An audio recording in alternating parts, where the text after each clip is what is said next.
GMT 700 March 10, 2024. Republican Party future if the Trump wins the elections. College admission test SAT goes digital. Immigrant story. Ramadan and the families of Gaza. Food shipment from Cyprus. Israel continue bombing Gaza. Attack by Houthi of Yemen. Biden signed the shutdown bill. Helicopter crash in Texas. UFOs. Basketball record. Senegal protests. I am thankful to all news resources. Now the news in detail. Make no mistake, what Joe Biden said tonight, the state of our union under his failed leadership is anything but strong.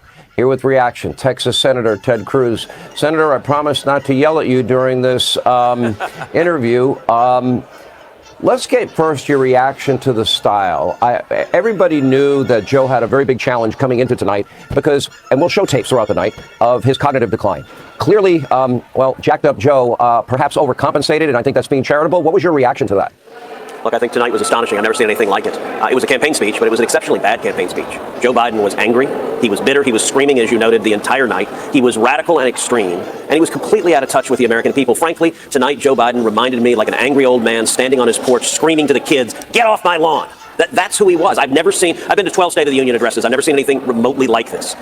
This was entirely focused on the November election. But what's remarkable, Sean, is Joe Biden and the Biden White House, they apparently made the decision, A, they want no Republican votes, because this told every Republican, go jump in a lake. We don't care about anything you believe in. They also decided, amazingly, they want no independent votes. They've decided their strategy for November is go hard left and turn out the radical left. And it was, in State of the Unions, typically, whether you have a Democrat or Republican president who's giving the speech, there are a number of lines there that are designed to reach out to the other party, that get everyone standing. I got to say, this was a State of the Union, and in many ways, half the Republicans almost fell asleep, because after welcoming the president, where we stand and show respect for the office, we basically just sat there for over an hour as he told lie after lie after lie, and he just went hard left. I've never seen anything like this. But isn't there something behind that, though? If you look at the traditional Democratic base and you butt that up against the recent polling, we see he's losing such a large part of his base: African Americans, Hispanic Americans, young people, even suburban women. To me, it was very telling that the speech had to be geared in a way to sort of to bring back that base and not reach out to the other side or not try to build his coalition. He needs to reinforce what he's losing. And look, what was amazing, he almost never smiled the whole speech. He was literally just yelling, and he was pissed. And this was a speech that was delivered to the squad. This was a speech that was trying to bring Bernie Sanders and Elizabeth Warren and AOC back on the team. And the rest of America, he just didn't care. Look, inflation, people are hurting with inflation, and what did he tell them? No, you're not. You're wrong. You're just stupid if you think that the cost of rent is higher, that the cost of your mortgage is higher, that the cost of food is higher. You're just too dumb. You don't understand how good the economy really is. Look, people at home, they know the truth on that. When it came to crime, he just flat out created an alternative reality. Crime is down, murders are down, everything is hunky-dory. Listen, the people who are living with crime day to day, they know that's not true. And I got to say, there was no portion of the speech that was more through the looking glass than on immigration. Did Joe Biden acknowledge the 10.4 million illegal aliens he's let into this country? No. Did he acknowledge the open borders he's put in place deliberately? No. Did he acknowledge the thousands of migrants who died because of his open borders? Not a word. Did he acknowledge the thousands and thousands of children sexually assaulted by human traffickers, the thousands of women brutally assaulted by human traffickers? No. Not a word. Did he acknowledge the over 100,000 people a year dying of drug overdoses? Not a word. And did he have written in the speech even to say the words Laken Riley? He did not. Now, when he got to that point, a member on the floor of the House called out and heckled him, and he responded. He said her name, so I'm going to give him credit for that. But then what did he say? He looked and said, I feel for her parents, they're hurting. And Sean, he didn't take even a speck of responsibility. You know what? Her parents don't want you to emote in their direction and send them a damn Hallmark card. You know what her parents want? They want their daughter back. And what he didn't admit is that Laken Riley is dead because when Joe Biden apprehended the criminal illegal alien who crossed over, instead of deporting him, instead of following the law, Joe Biden let him go. Then he went to New York City. In New York City, he was arrested again for endangering a child, again, because New York City is run by Democrats and is a sanctuary city. They let him go. And if Joe Biden had deported that criminal, or if New York City had put him in jail, Laken Riley would be alive. So he said her name, but he utterly denied his direct responsibility for her death and for deaths. Tonight, plane problems. 7 incidents in less than a week. We had to close the runway because somebody lost a tire. 6 involving United Airlines, a flight diverted to Chicago today, and an emergency landing last night at LAX. Another jet skidding off the runway in Houston. Wow. A tire coming off at takeoff. And this engine fire. Have America's skies hit a new crisis in confidence? Also tonight, the inescapable rematch. It's Biden versus Trump, kicking off today. They're both in battleground Georgia. Hello, Georgia. Thrilled to be back in Rome. And new airdrops today in Gaza, on the brink of famine. I'm Chris Lipsey in Tel Aviv. We're just ahead of Ramadan. Hopes for a pause in fighting, a fade. Wicked weather. Tornadoes shred the south, while the Tonight, plane problems. 7 incidents in less than a week. We had to close the runway because somebody lost the pilot. 6 involving United Airlines. A flight diverted to Chicago today and an emergency landing last night at LAX. Another jet skidding off the runway in Houston. Wow. A tire coming off at takeoff. And this engine fire. Have America's skies hit a new crisis in confidence? Also tonight, the inescapable rematch. It's Biden versus Trump, kicking off today. They're both in battleground Georgia. Hello, Georgia. I'm thrilled to be back in Rome. And new airdrops today in Gaza, on the brink of famine. I'm Chris Lipsey in Tel Aviv. We're just ahead of Ramadan. Hopes for a pause in fighting, a faith. Wicked weather, tornadoes shred the South, while the East Coast gets soaked. Millions under flood watches. Plus, spring break begins in Miami with a buzzkill, a crackdown. I'm Cristian Benavides in Miami Beach with the spring break crackdown underway. And later, catching up with the atomic clock. Proof, if you needed it, that every second counts. You just add a second to one day to keep everything aligned. Yeah, it's pretty wild.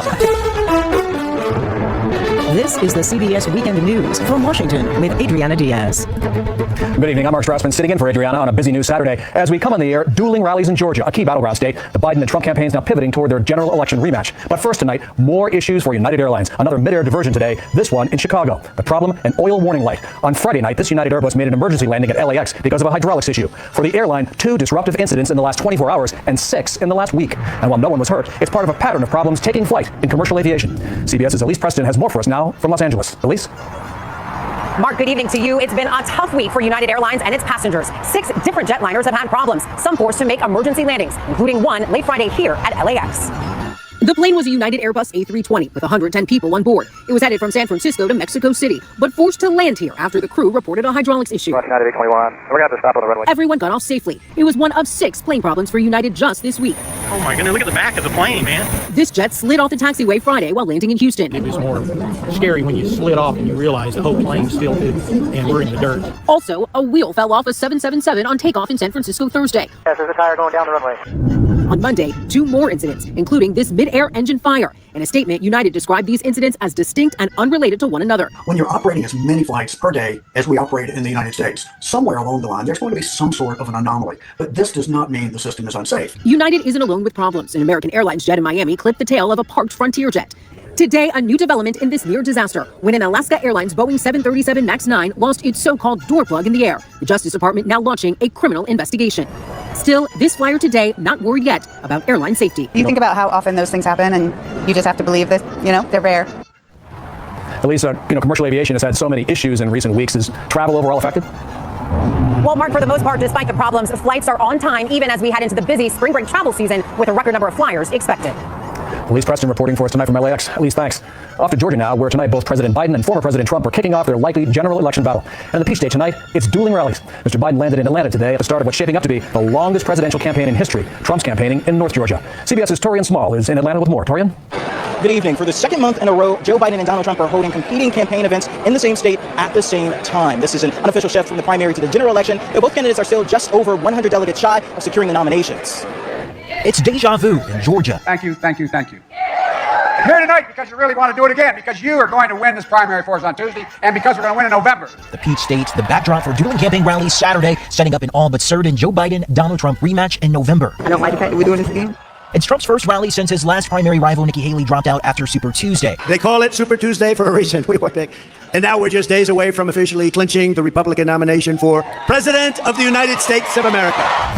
Georgia is the second stop on Biden's new battleground push that started in Pennsylvania Friday, and he plans to crisscross New Hampshire, Wisconsin, and Michigan by next Thursday, while Vice President Harris stumps in Nevada and Arizona. Hello, Nevada! Look, I'm not a young guy. Team Biden is also dropping $30 million on a 6-week ad buy to air across those swing states, marking the start of one of the longest general elections in campaign history.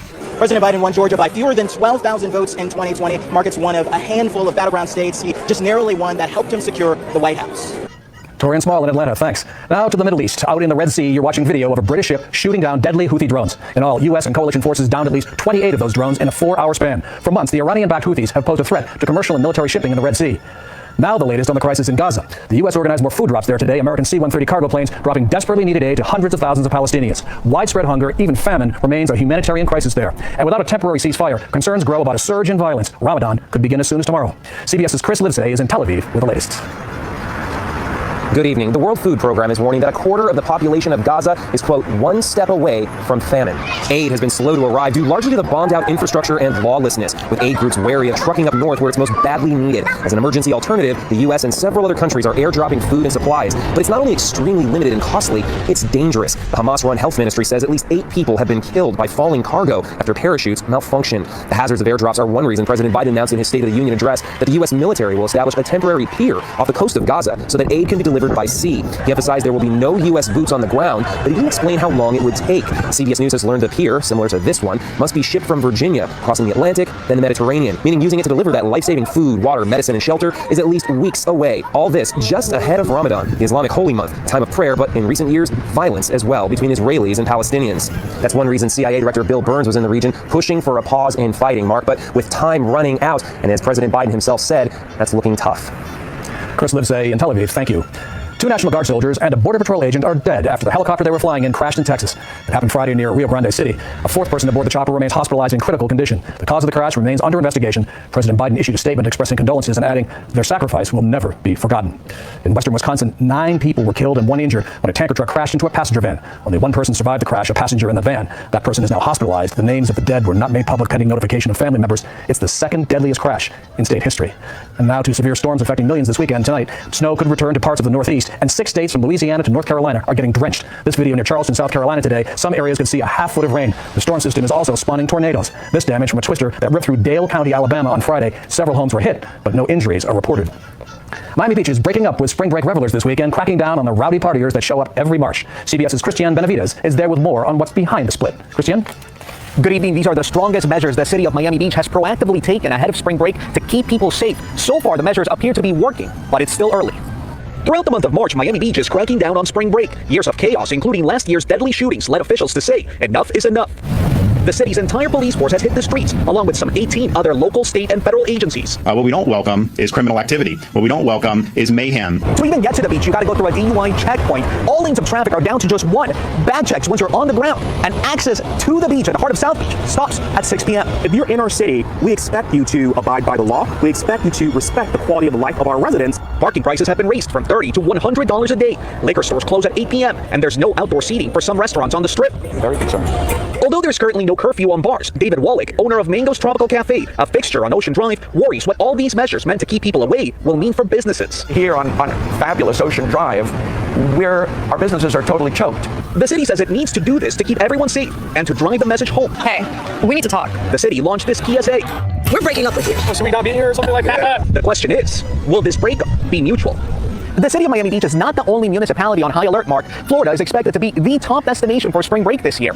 Governor DeSantis said those who commit crimes will, quote, pay the price.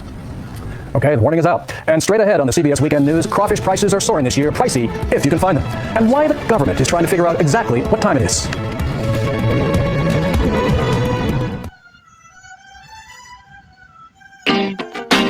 You've got the best deals on delicious food. Order now. Food Panda! Food Panda!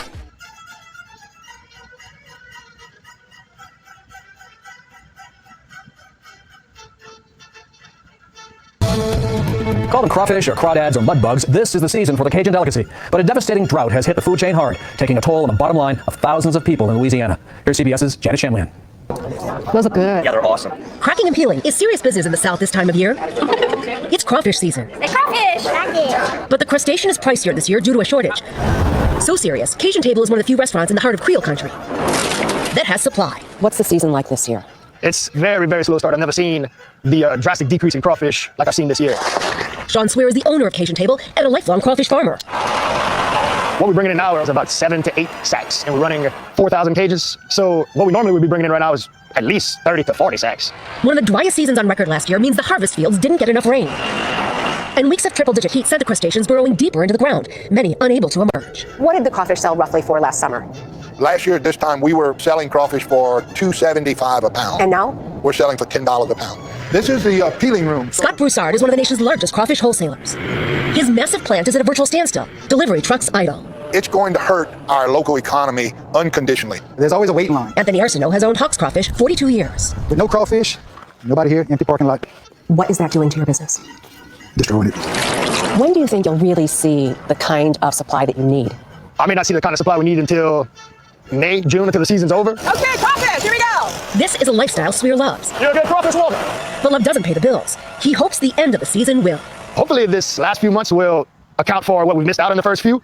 I'm just remaining hopeful. The rice paddies where a southern staple is harvested. This year, not a field of dreams. Janet Shamley and CBS News, Lafayette, Louisiana. Hollywood has rolled out a new red carpet for the Oscars, literally. This after the surprise of last year's champagne-colored rug. The new one's not cheap, covering 50,000 square feet and costing $25,000. And the Mega Millions jackpot is living up to its name again. It's mega again, growing to an estimated $735 million. No one had the winning ticket for last night's drawing. Your next shot at hitting it big and getting really, really rich is Tuesday night. The last time someone won Mega Millions was back in December. And next on the CBS Weekend News, how time keeps changing all the time.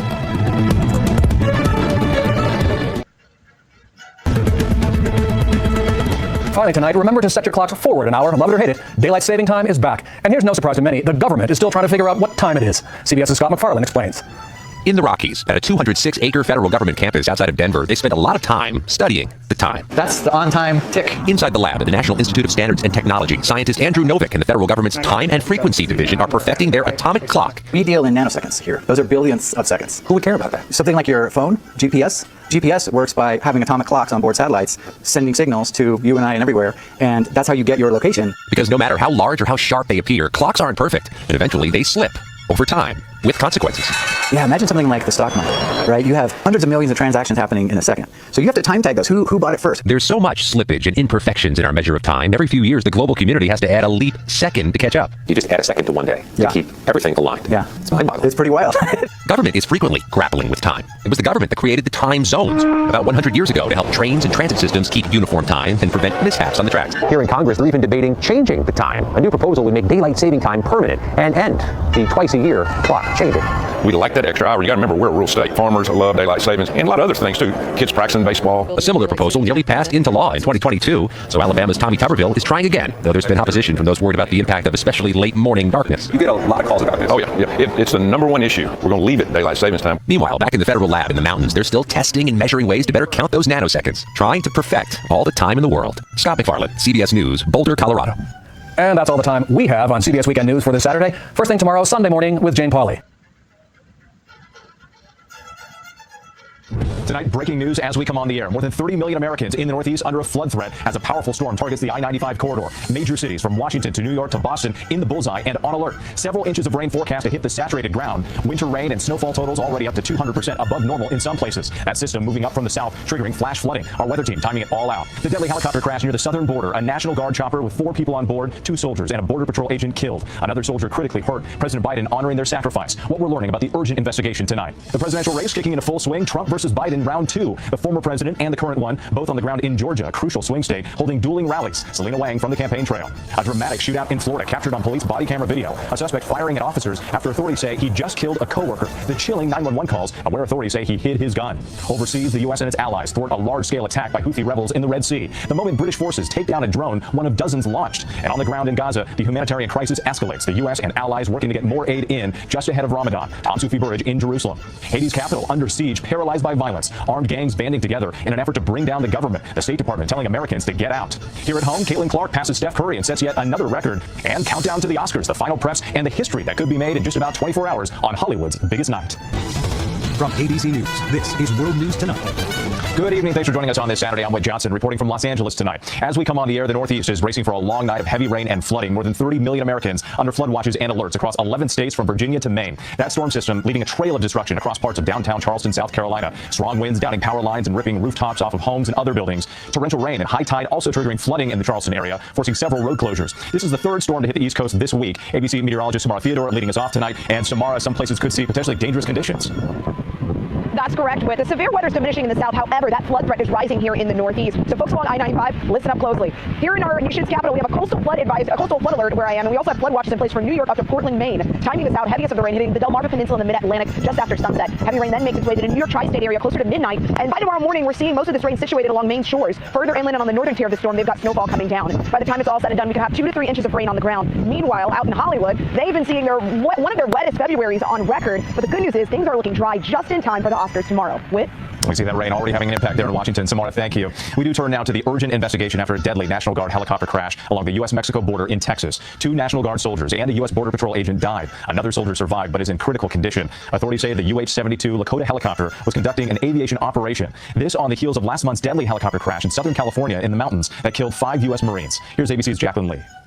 Tonight, the urgent investigation into a deadly helicopter crash during an aviation operation along the U.S.-Mexico border in Texas. That's where it crashed, right over here. 2 National Guard soldiers and a U.S. Border Patrol agent were killed on board the UH-72 Lakota, another soldier in critical condition. It was about maybe 150 feet or maybe 100 feet, and it started a rapid swirl, turning around in a circle. First responders and Border Patrol agents Friday swarming the crash site in the Rio Grande Valley town of La Grulla, about 3.5 hours south of San Antonio. Authorities say the helicopter was part of Operation Lone Star, Texas Governor Greg Abbott's $10 million mission to keep migrants from entering the U.S. In a statement, President Biden offering his condolences, saying, "These brave Americans dedicated their lives to protecting our nation. Our gratitude is profound, and their sacrifice will never be forgotten." And the National Guard saying, "All of these people represent selfless service and the best of America."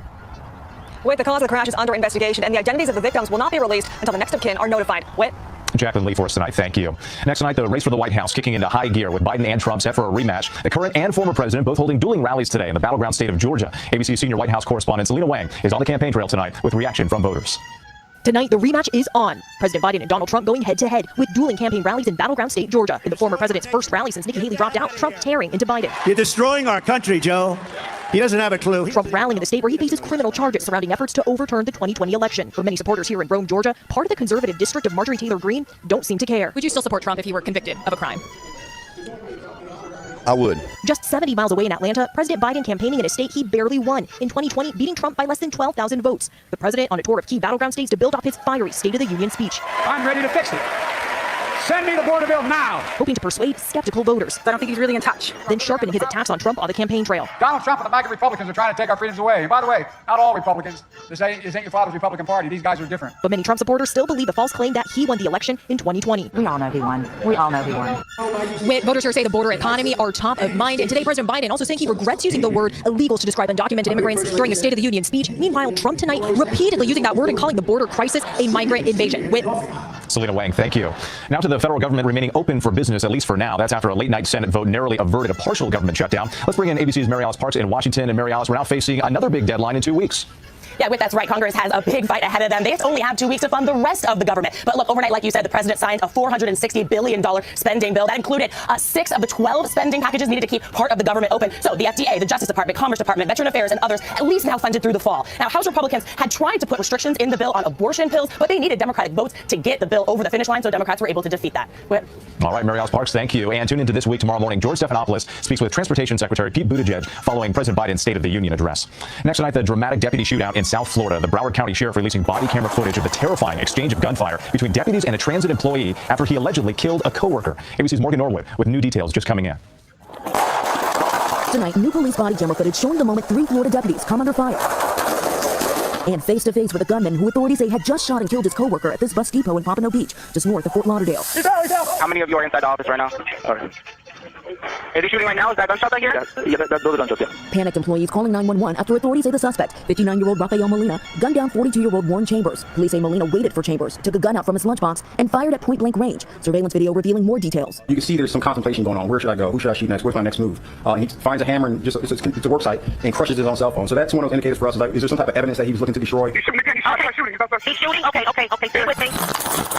Officers rushing to the scene Wednesday night.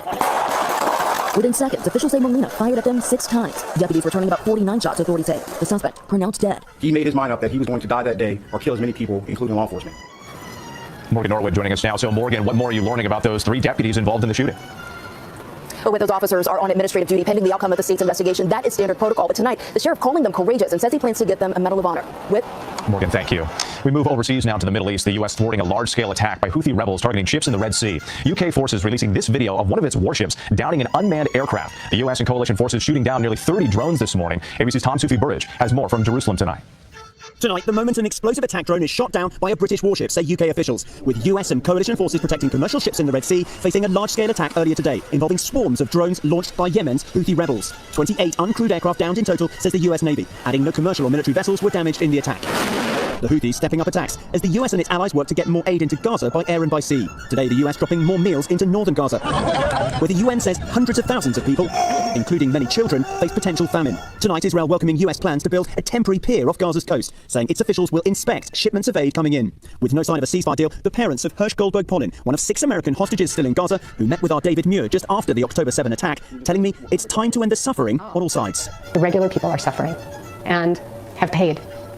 And it's enough. It's enough. From all sides, it's enough. And with tight security expected here in Jerusalem tomorrow, the holy Muslim month of Ramadan beginning without a ceasefire deal in place, something President Biden predicted could be very dangerous. Tom Sufi-Burridge for us tonight, thank you. Now to the chaos happening in Haiti. Gangs launching a violent assault on the presidential palace overnight. The Caribbean nation's capital city, Port-au-Prince, paralyzed by gang violence, leaving Americans stranded, desperate to flee. And we want to warn you, some of these images are disturbing. Here's ABC's Inez de la Catara. Tonight, Haiti paralyzed by an explosion of violence. This elderly woman caught in the crossfire during a shootout between police and gangs in downtown Port-au-Prince. She survived. The fierce fighting forcing thousands of residents to flee their homes. Natasha, now in a shelter with her 3 children, saying, "I've become a nomad." The government extending a state of emergency. Armed gangs launching a massive coordinated assault against multiple government buildings, including the presidential palace, after attacking prisons, freeing close to 5,000 prisoners over the last week. Gang kingpin Jimmy Barbecue Cherizier says the goal is to force acting Prime Minister Ariel Henry to step down, but warning of civil war and genocide if he does not. This as the State Department urges Americans to leave, but with both international airports closed, foreigners now stranded. Canadian citizen Richard Phillips could hear gunshots ringing out from his hotel. The country just deteriorated really, really quickly. The real fear is that if the police force collapses in Haiti, you become very vulnerable as a hostage, quite frankly. The acting prime minister was in Kenya when the violence first broke out and is now stuck in Puerto Rico. The U.S. says it has encouraged him to reach a compromise to end the ongoing political stalemate. Which Truly alarming developments in Haiti. Inez, thank you. And staying overseas now, Russia on high alert for a possible terrorist attack in Moscow. Authorities more than doubling the police presence in the city today following a warning from the U.S. Embassy. On Friday, the embassy warned Americans to avoid concerts and crowds. That's after repeatedly urging them to leave Russia immediately. There's still much more ahead on World News Tonight this Saturday. Police in Florida search for an alleged road rage driver who they say intentionally slammed into a motorcycle at high speed. And Caitlin Clark makes it look easy, setting another collegiate record before turning pro, passing one of the greats of the men's game. Stay with us.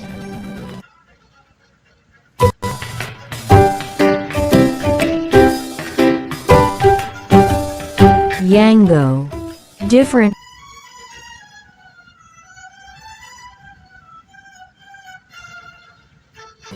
Next tonight, an urgent search in Central Florida for the driver of a gray or silver Honda Civic caught on dash camera video. Police say that driver can be seen intentionally ramming a motorcyclist. The incident taking place on I-75 in Sumter County in the early morning hours Friday. The motorcyclist suffered serious injuries.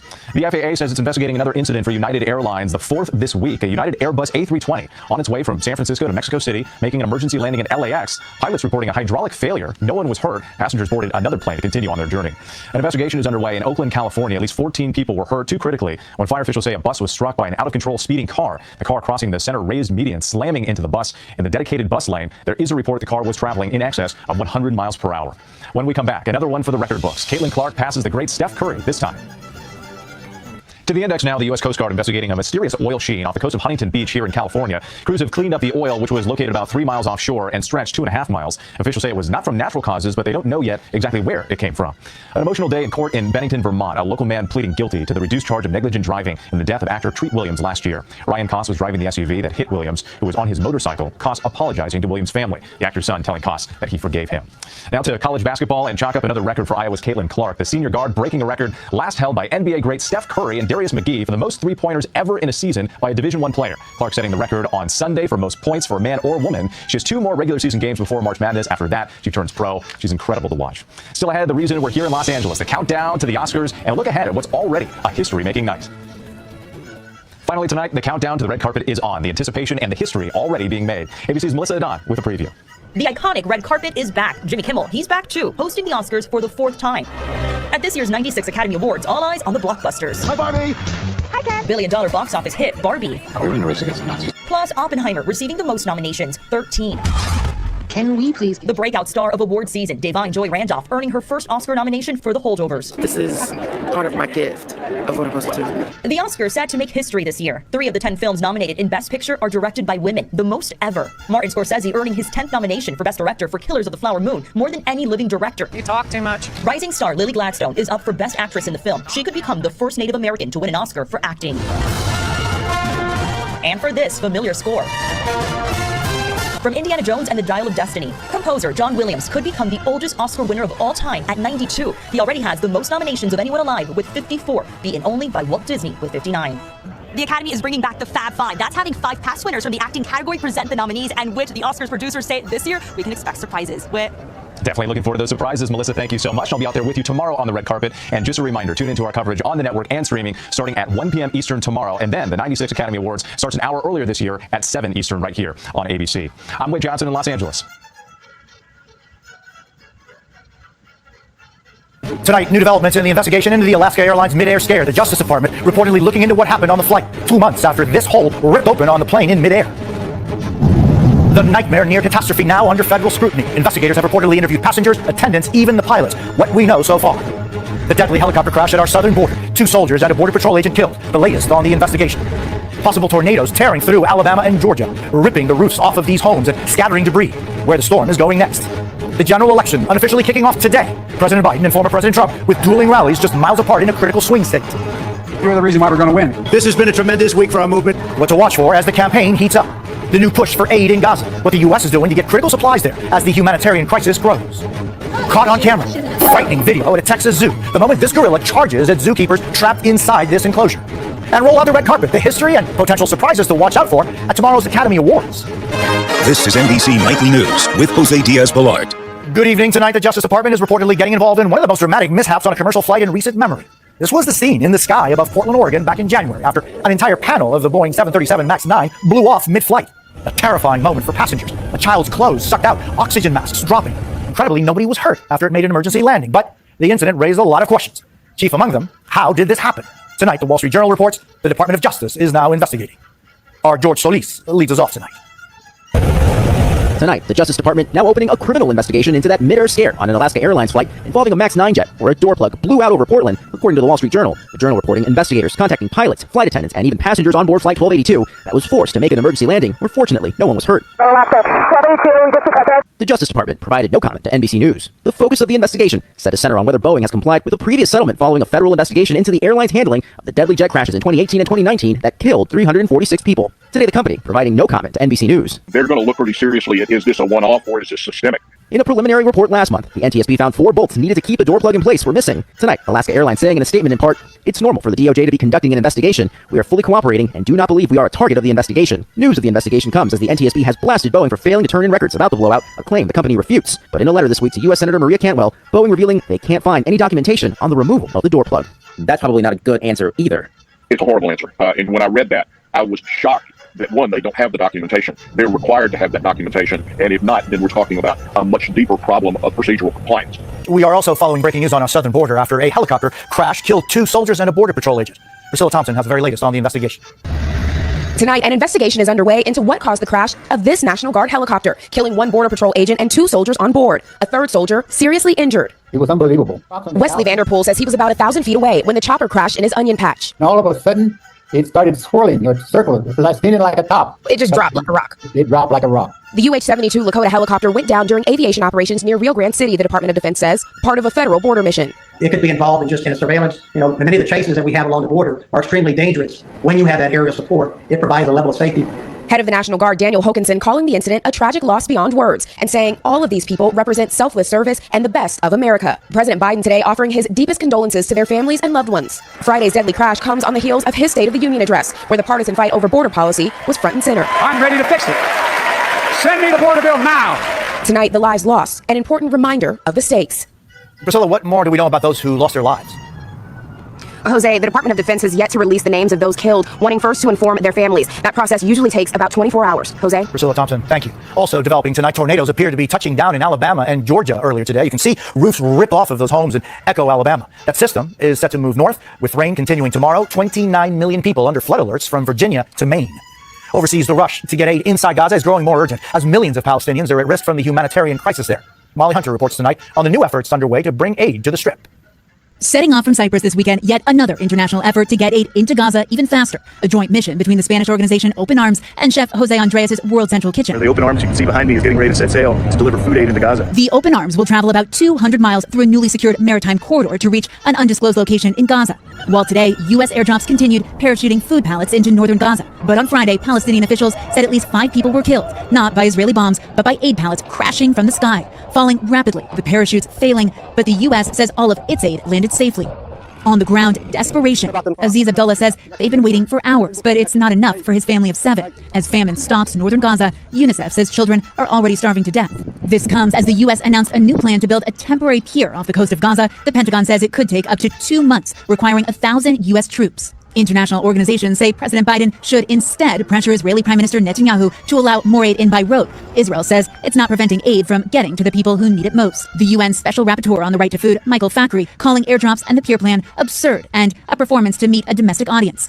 More evidence of the peril from airdrops posted to social media today, highlighting the risk of what was meant for relief. And tonight, inside Israel, hostage families running out of patience. And with the Muslim holy month of Ramadan about to begin, there's no ceasefire in sight. Molly Hunter, NBC News. And meanwhile, in the Caribbean, Haiti's prime minister is facing new pressure to resign after the State Department said his hold on power is untenable.